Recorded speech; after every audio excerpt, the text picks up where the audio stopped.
Association Promotion Culture Bio-Environnement, en collaboration avec le journal Vert du Mali, a animé une conférence débat portant sur les inondations à Bamako, c'est lundi 12 juin 2023. Cette conférence a été animée par le professeur à la faculté d'histoire et géographie, Njidi Jacques Dambélé, pour mettre non seulement un point sur les causes, mais aussi de proposer des solutions potentielles aux inondations de Bamako. Voilà, je me nomme Njidi Jacques Dambélé, je suis ancien chercheur à la faculté d'histoire et géo.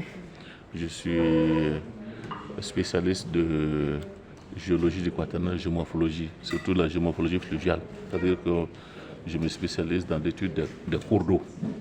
Parce que vous savez que Bamako maintenant c'est du béton, et quand on a beaucoup de béton, l'infiltration diminue. Et quand l'infiltration diminue, la quantité d'eau qui s'écoule augmente. Donc, ce qui fait qu'aujourd'hui, dès qu'il pleut un peu seulement, les eaux se retrouvent dans les cours d'eau et les débits montent et il y a inondation. Donc ça, ce sont des facteurs naturels qui interviennent. C'est-à-dire que quand on fait les caniveaux qui sont parallèles aux écoulements, qu'est-ce qui se passe? Quand l'eau arrive, l'eau choisit entre les caniveaux et la rue. Et comme la rue est plus facile à aborder parce qu'elle est beaucoup plus en haut, elle est beaucoup plus aplanie, l'eau préfère prendre la rue. Voilà pourquoi vous voyez que toutes les rues sont occupées par les eaux pendant l'hivernage, et alors que dans les caniveaux, vous n'avez rien. Deuxième facteur humain, c'est les lois sur les constructions et les plans d'urbanisation qui ne sont pas appliqués. On sait très bien qu'il y a des lois qui gèrent les constructions des maisons en fonction des cours d'eau. Normalement, quand le cours d'eau est flottable, c'est-à-dire que quand on peut mettre une pirogue sur le cours d'eau, on doit avoir 20 mètres entre les cours d'eau et les maisons. Et quand on ne peut pas flotter là-dessus, donc les cours d'eau non flottables, normalement il doit avoir 10 mètres. Malheureusement, à Bamako, les gens construisent jusque dans les cours d'eau. La plupart des cours d'eau de Bamako sont comme ça. Donc ce qui fait qu'il n'y a pas de chénal, de canal par lequel l'eau va se couler, où le canal est rétréci. Cela intervient dans le cadre de la 24e édition de la 15e de l'environnement organisée à travers le pays.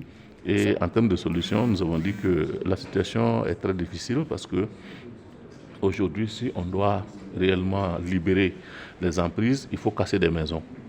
Et après les inondations du 16 mai 2019, on avait identifié 1300 maisons à peu près qui devaient être cassées.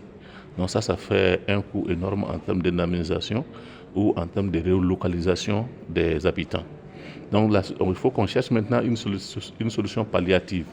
Et la solution palliative n'est pas aussi de construire pour essayer de canaliser les eaux. Ce n'est pas possible parce que nous avons constaté pendant les inondations que l'eau sort hors du chénal jusqu'à peu près 1,50 m. Et à Messabougou, on a même mesuré jusqu'à 3 mètres.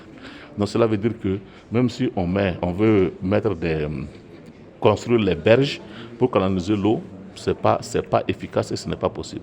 La seule solution que nous avons aujourd'hui, c'est de construire des barrages, c'est-à-dire au niveau des cours supérieurs, là où l'eau vient.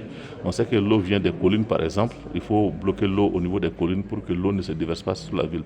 Et en faisant ces petits barrages, on peut même faire d'une pierre deux coups. On va bloquer l'eau et réguler un peu les cours d'eau qui arrivent à Bamako, et en même temps, ces barrages-là qui seront construits vont permettre de faire peut-être la pisciculture. Pour rappel, cette 24e édition de la 15e de l'environnement continuera jusqu'au 17 juin 2023 à travers le pays.